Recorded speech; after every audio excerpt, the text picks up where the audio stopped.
হোলির দিনে ছোট্ট একটা ঝগড়া বেলুন ছোড়া নিয়ে শুরু হয়েছিল তর্ক কিন্তু মুহূর্তেই তর্ক বদলে গেল মারামারিতে লাঠি পাথর লোহার রড সব মিলিয়ে রক্তে লুটিয়ে পড়ল তরুণ দূর থেকে তার মা বুক চাপড়ে চিৎকার করছিল, থামো, আমার ছেলে।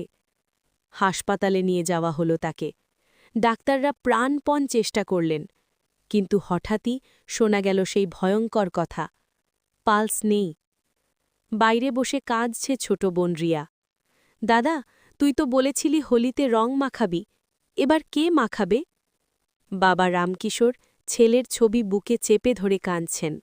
আমার ছেলেকে কে ফিরিয়ে দেবে? একটা ছোট্ট ঝগড়া একটা পরিবারকে চিরদিনের জন্য শূন্য করে দিল।